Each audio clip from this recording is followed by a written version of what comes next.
right. I know it's been a very busy morning and a busy time right now, getting ready for fall camp.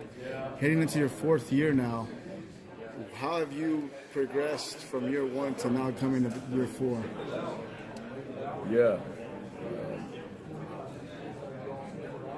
Really 5 years when I was a head coach. Right. And from Arkansas State through Boise State, every year you do something a little bit different, you learn something new.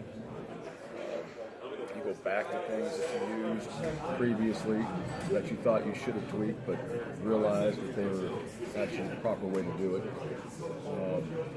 I think the number one thing is it comes back to just people. How do we continually motivate, manage, and have them enjoy an experience at Boise State? And that's coaches, players, everybody involved in our program. It comes down to that experience. How do we create that is successful and rewarding, obviously in the sport, but also in every other aspect? The life, academics, living in Boise, Idaho, truly enjoying when they're done the results of their entire experience while they were with us. And that has to do with winning. When you're a football player, you're a student athlete, you play football, part of that is winning. It's winning championships, winning bowl games, having opportunities to do that. It's building a brotherhood with the team that you're on and really having trust and connection with those players. And then finishing with that degree. Mom and dad, everybody sits in that office and we talk about that degree. We can't guarantee the football part of it, but you go to class, you take care of business, you're engaged, you're going to have that, which is going to open up all the rest of the doors for the rest of your life. And so I guess the biggest thing over all those years, there's new techniques, there's schemes, ideas, ways of doing things, how to manage time, but how do we truly give these guys an experience while they're here with us? And it's not supposed to be easy. It is hard. And they need to understand that in order to get that, it's going to be hard and difficult, and they're going to have to do a lot of work to get that done. But at the end of the day, when they do leave, what type of person did we help build, and what type of relationship do you have with them, and what type of experience did they actually have when they were with us? And so I think about that a lot more. I've got a daughter who's 17, and she's starting to look at where she wants to go. And I've always been on the other side, recruiting guys and bringing them into the program. And now I look at it from a little different perspective. Now my daughter, where she might go in some different places, and really all I care about is that she's going to be around great people that care about her and are going to take care of her and are going to help her develop. And that's no different than what we're trying to accomplish. Now, I heard, somewhere that this is the 10th consecutive season Boise State has been our preseason favorite. How does that, translate to what the Boise State motto is of consistency, of, staying on top or trying to compete for championships year in and year out? How, to me it's astonishing, 10 years, that's really great, and really one of the premier college programs in the country.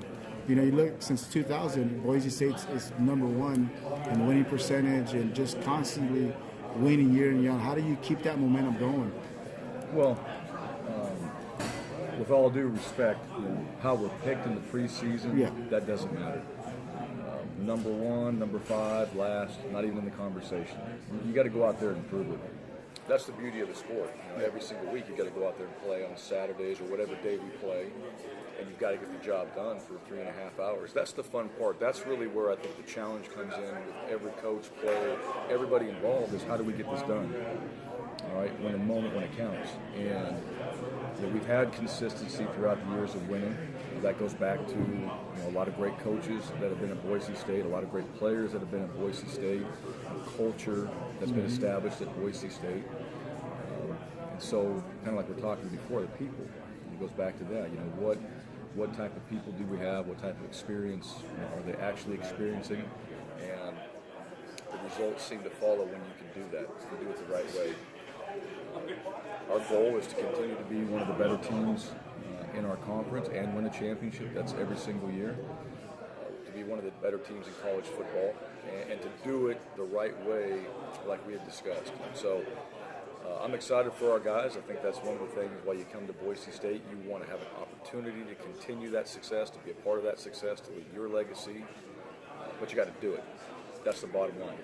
One of the players you have is, we have a local kid, Fresno, Tyler Horn, and really skilled player, comes from a storied program in Edison, and seems that they year in and year out produce multiple D1 athletes. Sure. And how is Tyler? I mean, he's selected preseason, one of the top DBs in the league, and how has he transitioned, from a freshman now being a junior, heading into his junior year?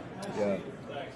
Well, bigger, stronger, faster, physically has developed, mentally, from playing as a true freshman, especially at that position. You've got to be one of the most mentally tough people on the field because everybody's attacking you. They're coming after you, and usually it's a one-on-one opportunity that you get to go out and defend and win. Tyler's one thing we liked about him, number one, he's got tremendous character, family, parents.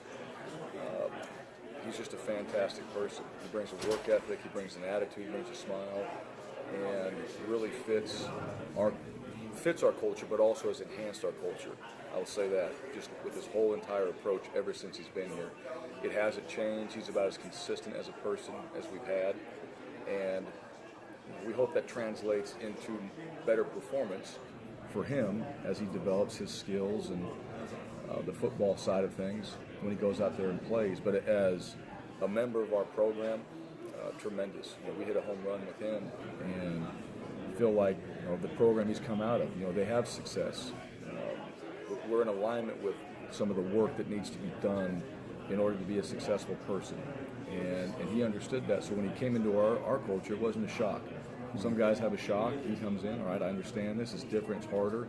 This is what I have to do. It's a little bit more demanding. I got to make sure I stay on top of it. And he's done that ever since. And a couple last things before we let you go. You talked about Tyler recruiting. How's recruiting in the Central Valley for Boise State now? I mean, the past few years under the previous staff, there's a lot of report that it wasn't really attended to the way it should have been. Coach Tedford immediately addressed that.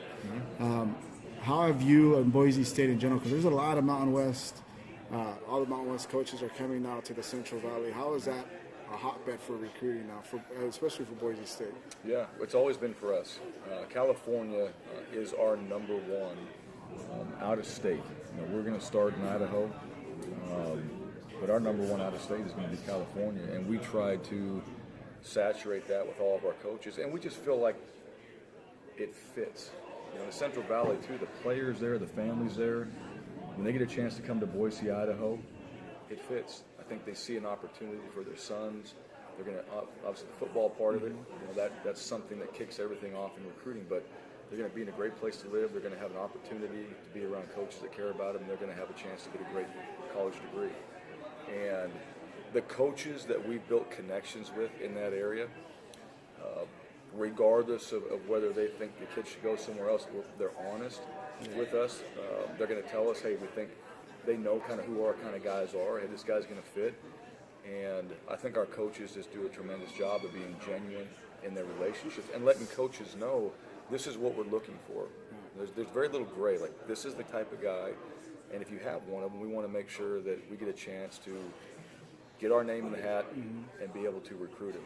And when we can get guys from the Central Valley, California, wherever, on campus at Boise State and to be in Boise, Idaho, I think their opinion changes, and it's just a different place, and they feel like this is where they can come, grow, develop as people, have a great experience football-wise, and it might also be a place where a lot of those guys end up staying.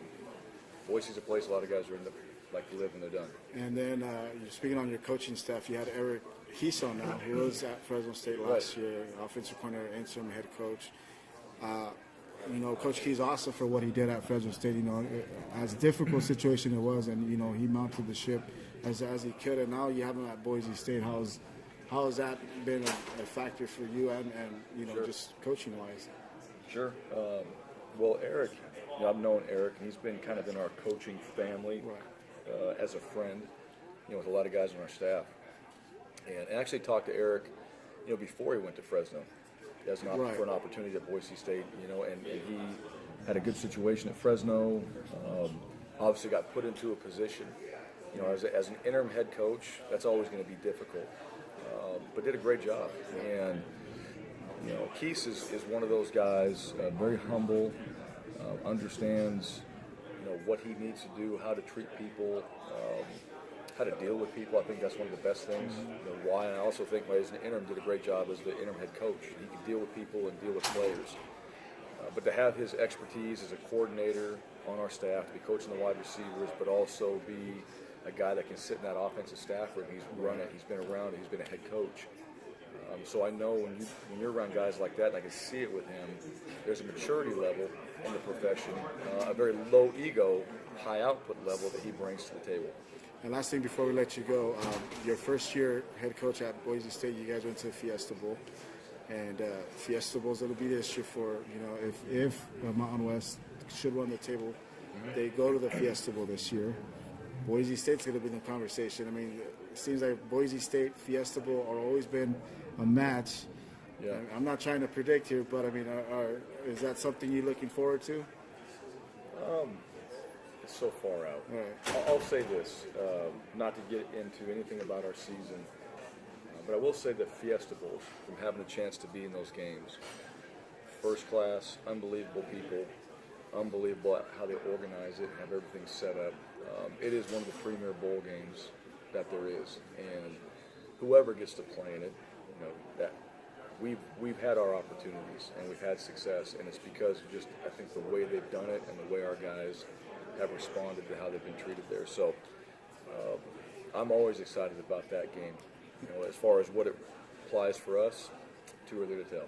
All right. Thank you so much, Coach. Thank you.